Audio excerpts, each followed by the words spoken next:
अस्सलाम वालेकुम। नाम्स, PMDC, MDCAT जैसे कि यूएचएस, ईटा, दाओ, बीएमसी, शीर ज़ुल्फ़िकार यूनिवर्सिटी और एएफएनएस आगा खान के टेस्ट में आने वाले confirm physics, chemistry, English, bio के वो एमसीक्यूज़ जो इस साल एमडीकैट में लाज़मी आएँगे। तो इस वीडियो को आपने केयरफुली एंड तक सुनना है क्योंकि इसमें हर एमसीक्यूज़ के साथ एक्सप्लेनेशन भी दी गई है। सबसे पहले हम बात कर लेते हैं केमिस्ट्री की। तो केमिस्ट्री में सबसे पहला जो क्वेश्चन आता है वो है बॉन्ड ऑर्डर। बॉन्ड ऑर्डर क्या होता है और उसको कैसे कैलकुलेट किया जाता है? बॉन्ड ऑर्डर बेसिकली हमें ये बताता है कि पार्टिसिपेटिंग इलेक्ट्रॉन्स कितने हैं जो बॉन्ड बना रहे हैं और उसके अलावा जो बॉन्ड ऑर्डर है वो हमें स्टेबिलिटी ऑफ बॉन्ड के बारे में भी बताता है। इसको फाइंड आउट करने के लिए बॉन्डिंग इलेक्ट्रॉन्स को हमने डिवाइड कर देना है एंटी बॉन्डिंग इलेक्ट्रॉन्स के साथ और आपके पास बॉन्ड ऑर्डर आ जाता है। उसके अलावा आपको बताते चले कि नम्स पीएमडीसी एमडीकैट का 21 डेज एमडीकैट ऑनलाइन कोर्स की रजिस्ट्रेशन आज से जारी की गई है, जो आप लोग कल, परसों या उससे अगले दिन ज्वाइन कर सकते हैं। इसमें बेहतरीन लाइव एंड रिकॉर्डेड लेक्चर्स हैं, टेस्ट सेशंस हैं, मॉडल पेपर्स हैं। इस ऑनलाइन क्लासेस को ज्वाइन करके आप नम्स पीएमडीसी एमडीकैट 2023 में 180 प्लस पीएमडीसी में और नम्स में 140 प्लस हासिल कर सकते हैं। अभी इन ऑनलाइन क्लासेस की तफसीलात के लिए 0310446861 पे रब्ता करें। इन ऑनलाइन क्लासेस के जो टीचर्स हैं वो पीएमडीसी रिटायर्ड फैकल्टी है, तो उनसे बेहतर आपको पूरे पाकिस्तान में कोई भी नहीं पढ़ा सकता। तो अभी एज सून एज पॉसिबल नीचे दिए गए नंबर पे आप लोग कॉल या व्हाट्सएप कीजिए।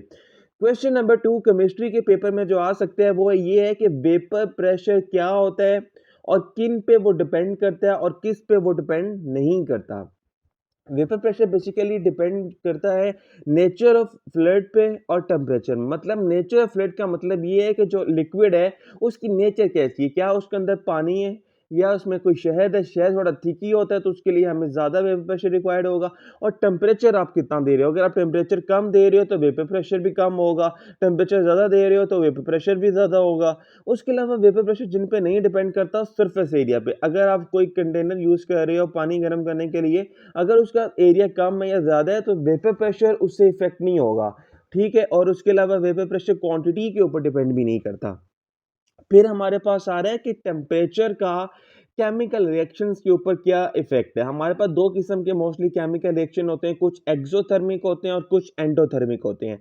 जिन रिएक्शंस में टेम्परेचर इंक्रीज करता है उनको हम एंडोथर्मिक बोलते हैं और जिनमें टेम्परेचर डिक्रीज करते हैं उनको हम लोग एक्सोथर्मिक रिएक्शन बोलते हैं। और जो टेम्परेचर है बेसिकली वो टिपिकली इंक्रीज करता है केमिकल रिएक्शन के रेट को, और उसके अलावा टेम्परेचर बढ़ने की वजह से काइनेटिक एनर्जी भी इंक्रीज होती है और काइनेटिक एनर्जी इंक्रीज होने की वजह से क्या होता है, मॉलिक्यूल्स के दरमियान जो कोलिजन होती है वो भी बढ़ती है। तो ये आपने एक सीक्वेंस याद करना है कि temperature is directly proportional to the rate of reaction and temperature is also directly proportional to kinetic energy and temperature if increases kinetic energy increases और कोलिजन भी इंक्रीज करती है। ये एक सीक्वेंस टेम्परेचर का आपने याद करना है, ये बहुत इंपॉर्टेंट स्लाइड है, इसमें क्वेश्चन भी एमडीकैट में आएगा।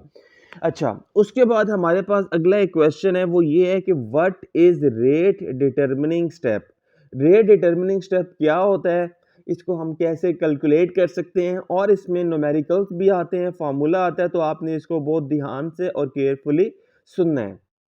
अच्छा, जब आपका केमिकल रिएक्शन 2 या 2 से ज़्यादा स्टेप में कंप्लीट होता है, तो हमने ये फाइंड आउट करना होता है कि इस केमिकल रिएक्शन का रेट कितना है। रेट का मतलब ये है कि ये ओवरऑल कितना टाइम ये रिएक्शन ले रहा है कंप्लीट होने के लिए। तो उसमें एक टेक्नीक होती है कि जो सबसे स्लोवेस्ट जो स्टेप होता है, वो हमें केमिकल रिएक्शन का रेट बताता है और उसी स्लोवेस्ट स्टेप को हम लोग रेट डिटरमिनिंग स्टेप कहते हैं। और इसको फाइंड आउट करने के लिए आपने कंसंट्रेशन ऑफ रिएक्टेंट को टेम्परेचर के साथ डिवाइड कर देना है। इसका यूनिट मोल पर सेकंड है।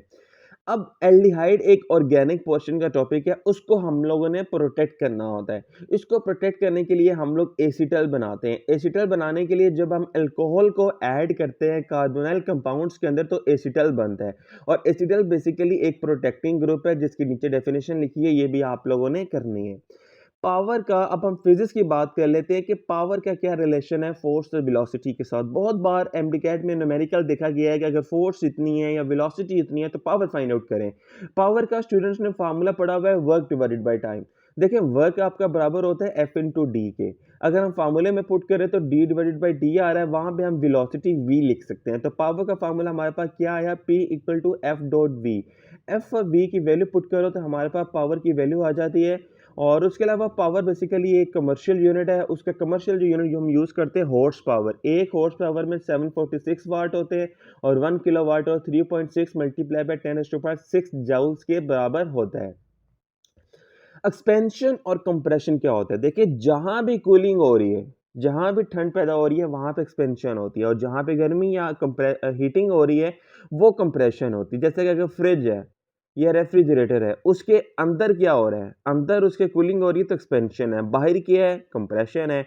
एक आइसोकोरिक प्रोसेस के बारे में क्वेश्चन, आइसोकोरिक प्रोसेस हम उनको कहते हैं जहाँ पे वॉल्यूम ज़ीरो होती है और हमारे पास थर्मोडायनामिक लॉ के मुताबिक जो हीट है वो बराबर होती है work done plus internal energy के। अगर वर्क आपका ज़ीरो हो जाता है क्योंकि वर्क बराबर होता है पी डॉट डेल्टा वी के, तो क्यू किसके बराबर आ जाएगी? इंटरनल एनर्जी के। ये क्वेश्चन आएगा कि बताएं वो कौन सा प्रोसेस है जिसमें क्यू यू के बराबर होता है, तो वो आइसोकोरिक प्रोसेस है।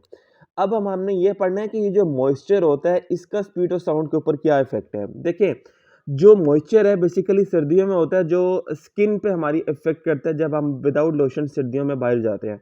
तो वो जो मॉइस्चर होता है वाटर ड्रॉपलेट्स होते हैं, वो बहुत लाइटर होते हैं। वो जब हवा में होते हैं तो उनकी वजह से डेंसिटी रिड्यूस होती है। डेंसिटी का स्पीड के साथ इन्वर्स रिलेशन है, तो डेंसिटी जब कम होगी तो स्पीड बढ़ेगी।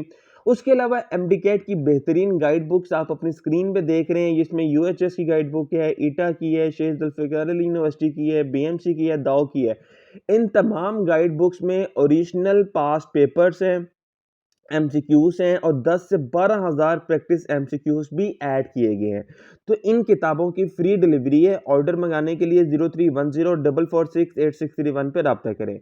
अब एक important question charging and discharging of capacitor से, जिसमें आपको पता ही है कि इसका जो टाइमिंग होती है वो 0.63 सेकंड्स है। लेकिन एक ऐसी चीज़ है जो मे बी बुक में ना लिखी हो और वो टेस्ट में आती है। वो ये है कि जब हम कैपेसिटर को डायरेक्ट करंट देते हैं तो कैपेसिटर हमेशा ओपन सर्किट बिहेव करता है और जब हम अपने कैपेसिटर को अल्टरनेटिंग करंट देते हैं तो कैपेसिटर हमेशा क्लोज्ड सर्किट में कन्वर्ट हो जाता है।